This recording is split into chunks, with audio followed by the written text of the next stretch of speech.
Ano, Ine-expect nila malakas ang putok, hindi pala. kasi may pasabog daw, di ba? Sabi na nila Tulfo, may pasabog daw sila. Kung Saka napansin ninyo, ah, mismo ang tagapagsalita ng palasyo or I mean, palasyo na yan, representasyon ng palasyo yan, Parehas sila from palace to media and, sila Risa Ontiveros, yung mga black nilang mga senador, parehas yung kanilang ginagamit na term. 'Pag sinabi na tawagin silang kargador, tawagin silang ex-bodyguard, kumbaga for the longest time na ginagamit natin yung ex-marine, biglang nakita ninyo kahit dito sa mga titles nung media, yung sa pagtatanong nila, yung sinasabi ng mga senador kanina, talagang nawala yung ex-marine, Biglang naging ex-bodyguards, yung parang gano'n. I mean, for me is ito yung malinaw na pruweba na ito talaga ay ano na nila ito, kumbaga group effort na nila ito. Hindi nila na puwedeng sabihin na ito ay independent, ito lang ginagawa ng senador at, iba yung ginagawa ng palasyo. Hindi, kasi pare-parehas sila ng linya. At kanina lagi kong naririnig yung ex-bodyguard.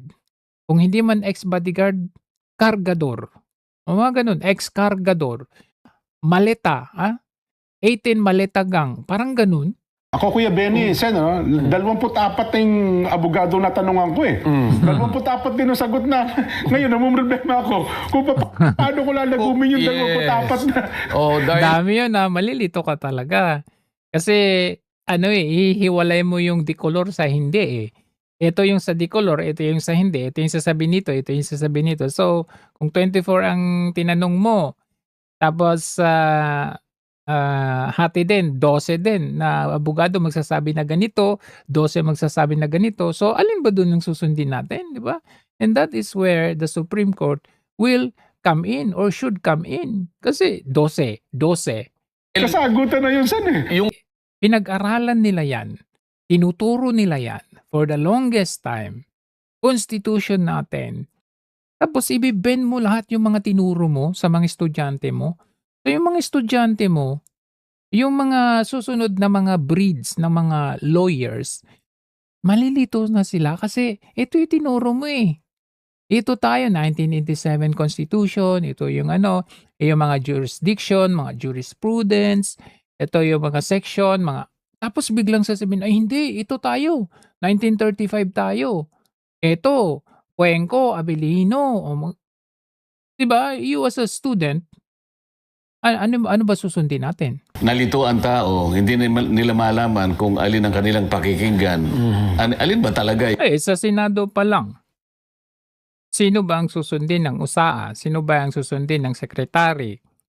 Yung sergeant at arms, ganun. Hindi, kasi ito, Cayetano to, Gatchalian to. So, sinong susundin dyan? Kaya nga napansin ninyo kanina, hindi nila mabanggit na hearing, Although, yung setup ng ginagawa nila kanina is hearing. Pero anong sinasabi nila? Meeting. Mapansin ninyo yung difference. Sino dito yung mas may will na i-impose na, uy, ito hearing to? Walang iba kundi yung kay Cayetano. Bakit? Kasi deliberately saying na ito ay hearing. And then, deliberately, ang ginagawa nila is yung hearing proper talaga. Kahit na hindi nila i-recognize, pero ginawa nila without hesitation. Ito, para hindi sila mapulaan, para hindi sila mabalikan, nag-conduct sila ng hearing, pero nilibelan nila as meeting. Diba? Sila mismo ay medyo nakikiramdam kung ano ba gagawin natin, samantalang nag-announce na sila, nag-press con na sila, nagpa-interview na sila, June 8, ang hearing natin. Ganun sila, 'di ba? Pero pagdating nung araw, biglang nagsabi na meeting. In fact, anong sabi ni Erwin Tulfo? Subukan ninyong gawin ulit 'yan. Kakaladkarin kita, kukwelyohin kita. Pero bigla niyang binawi.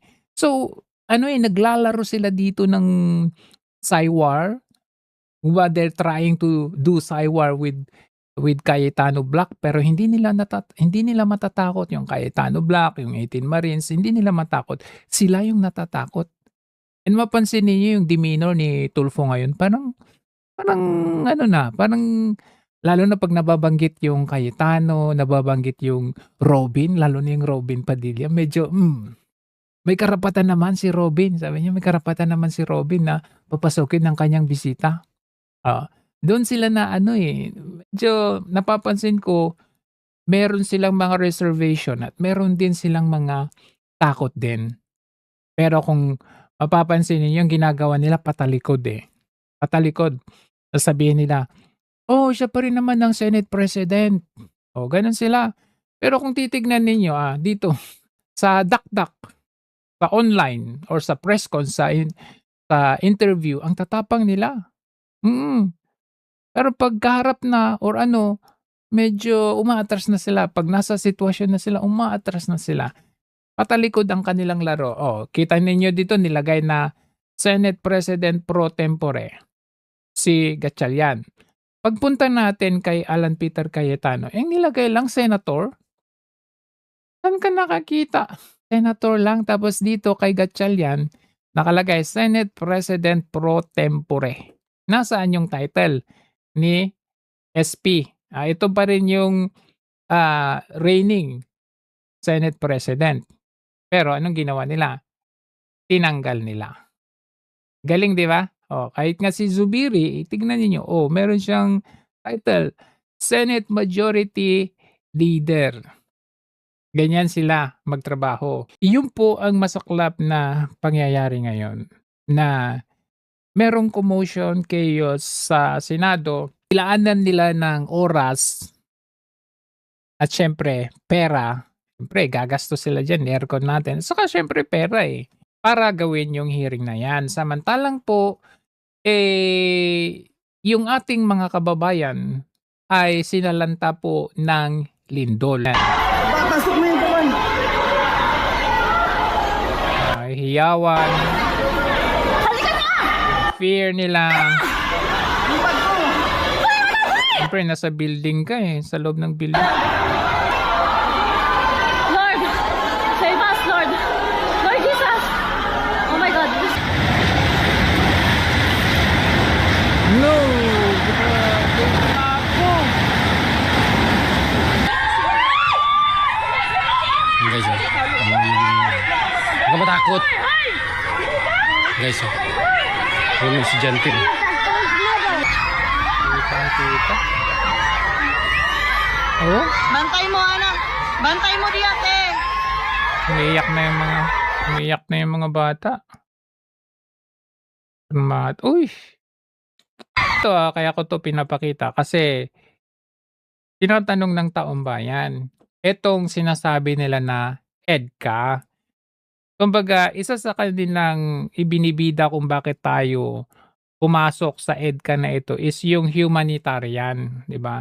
Humanitarian Assistance and Disaster Response or HADR.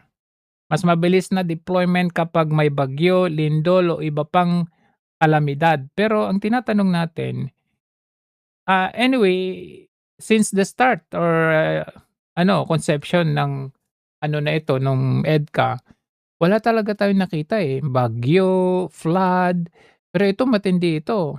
They should have been there already at this point in time. Pero wala talaga Kumbaga yung ibinibida na humanitarian, hindi mo talaga makita. Kumbaga, kailangan mo pang, alam mo yun, tayo din lang naman ang magtutulong yan. In fact, for example, nakita natin si Kong Leviste, agad-agad siyang nagpaabot ng tulong. Ang sabi niya, yung 1 million sa kanyang sweldo, ikaltas ang 1 million sa sweldo para sa mga nasalanta ng lindol sa Mindanao.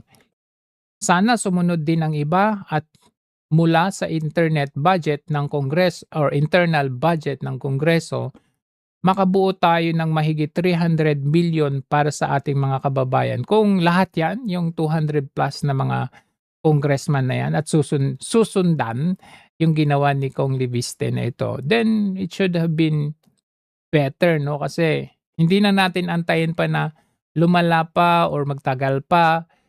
Kasi ano to number one dito is evacuation, food, shelter, temporary shelter.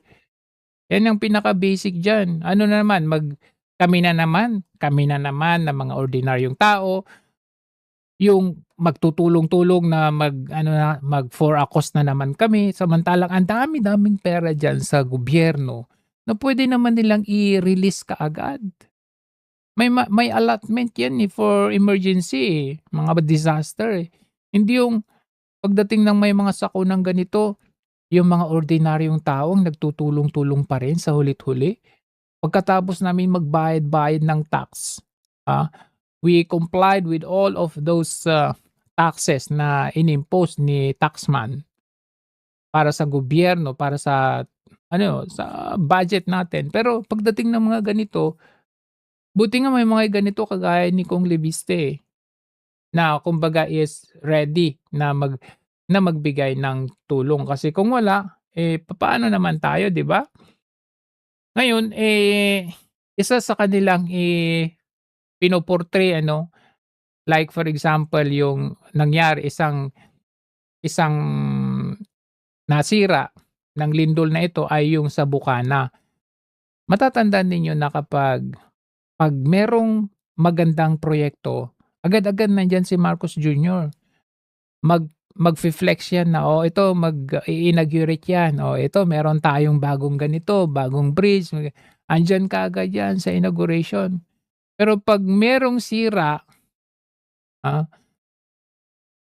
agad-agad nilang i-flex, agad-agad nilang ipoportray na, ito yung kasi yun yung dating nito Itong Bukana, tingnan ninyo pinortray nila kaagad na, ito palpak yung proyekto na ito, pero nung opening nito, nag-aagawan, gustong maunang mag-opening. Hindi man lang inantay yung local government unit o yung mayor dyan na sila ang mag-opening yan or in-invite dapat. Tingnan ninyo, ngayon pinapakita nila ito, yung Bukana Bridge. Yan. Yan gusto nilang sirain kasi merong ganito. Pero nakita ninyo, bakal For your information, kasi meron silang gustong i-portray dito. For your information, ito po ay funded po ng China. Hindi po basta-basta yan. Kumbaga pera po nila yan. Pero nakita ninyo bagamat gusto nilang ipakita na ito medyo sira-sira ang Bukana Bridge, nakita nyo naman yung mga sasakyan. Passable pa rin. Ibig sabihin, matibay pa rin yan. Unless, kung yan po ay nakita natin na putol itong mga cable niya yan, mga cable tied na yan, doon mo masasabi na ito po ay palpak. Pero yung mga ganyan, minor lang yan. Yan kasi may gusto silang ipakita Doon mo makikita talaga na bagamat sinasabi nila, may interview ng isang dugyutin na vlogger ni Marcos Jr. Ang sabi niya wala na yung Sara Duterte, wala na yan, babagsak na yan. Kita nyo nga, parehas na sila ni Raffy Tulfo, di ba? Ganon siya. Wala nang may gusto, ganon siya. Pero dito pa lang partida pa lang ito, si Cayetano pa lang ito. Hindi, not even Sara Duterte, not even Baste. Tingnan niyo man yung views.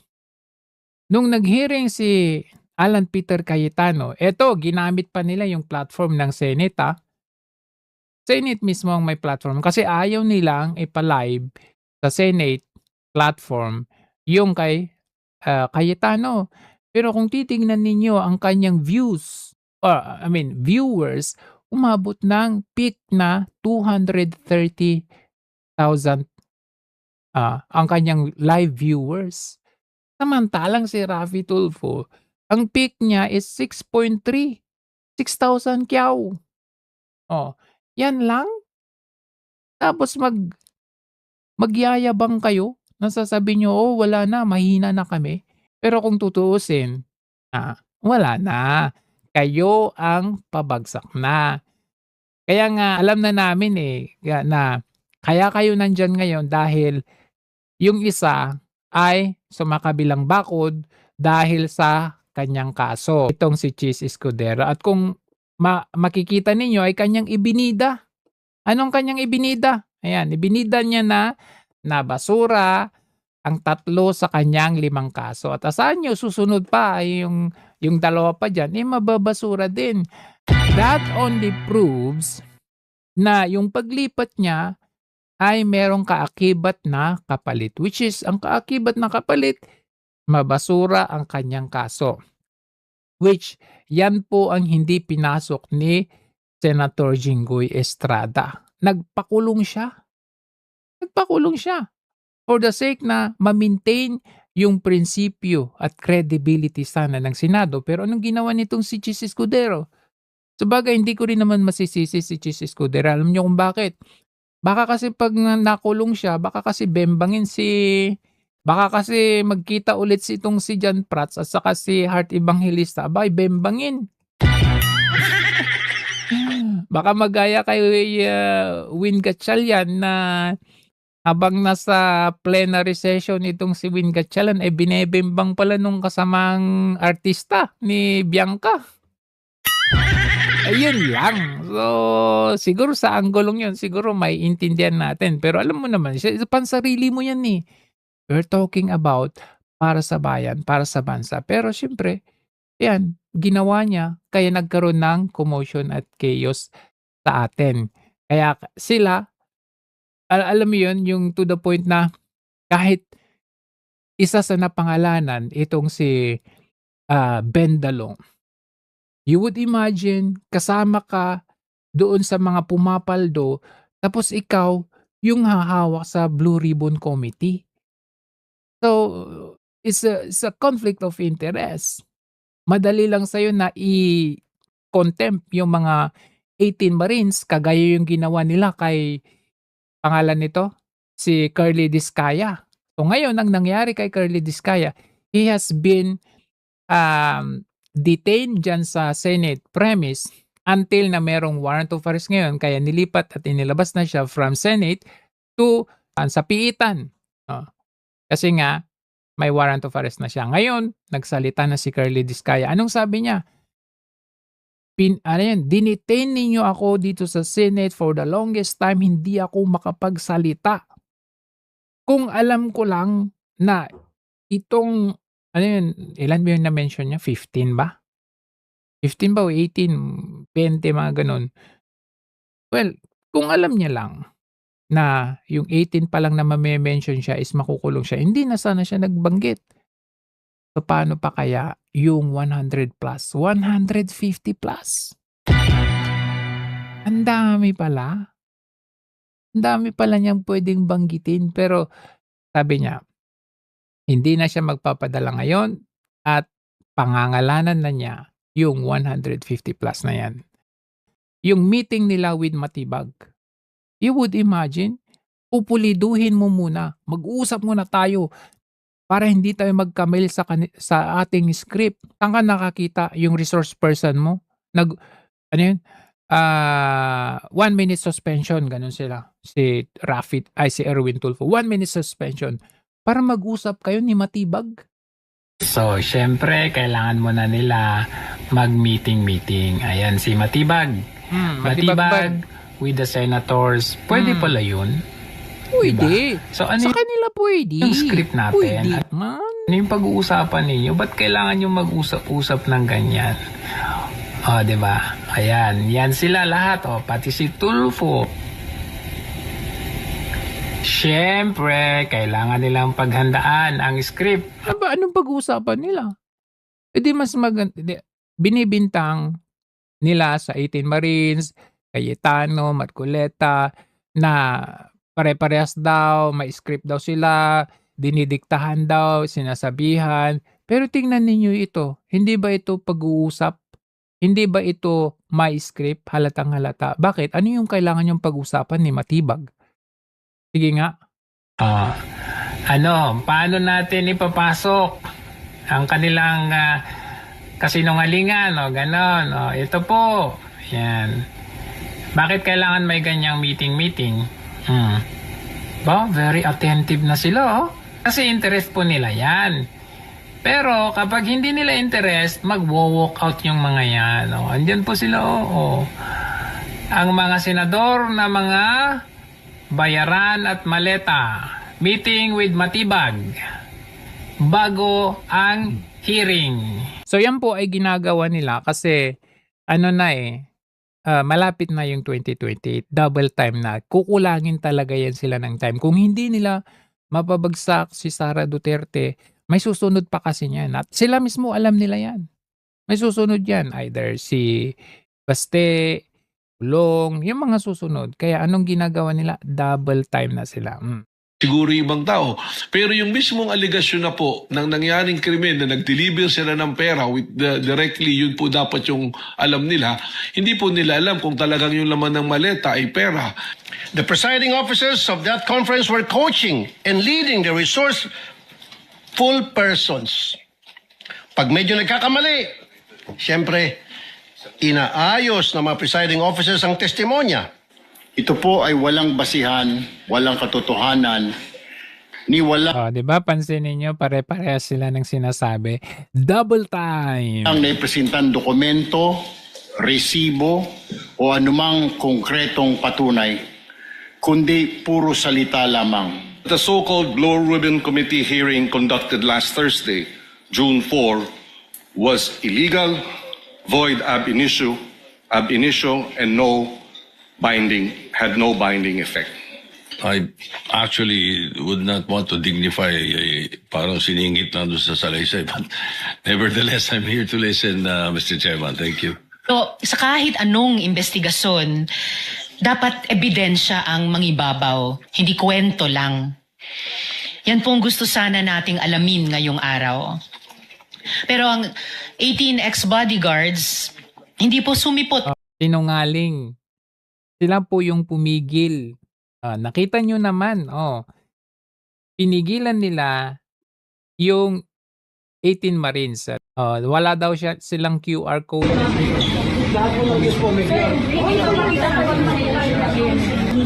Ito, ang invitasyon nila, hindi naman nila sinabing mag-QR code kami.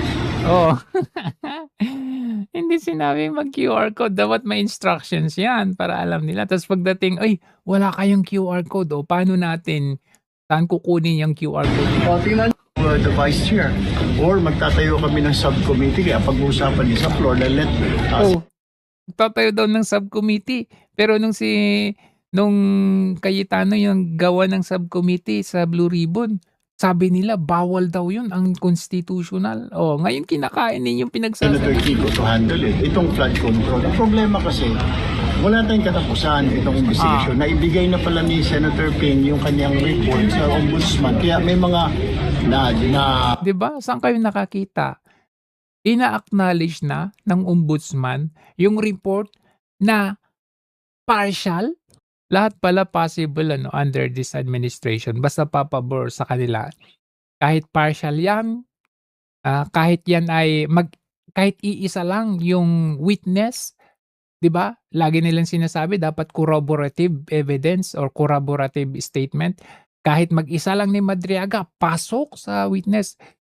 Pero yung 18 Marines, ang dami nilang corroborated even with Zaldico, even with Sergeant Gutesa, even with what is former Governor Chavez Singson is saying, corroborative yun. Pero hindi nila ino-honor.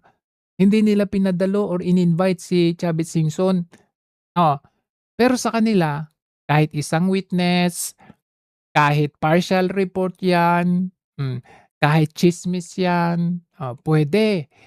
Sa kanila, pag nagdala ng witnesses, sila Marcoleta, Mike Defensor, sabi nila, pinag-usapan yan, binayaran ng 5 million.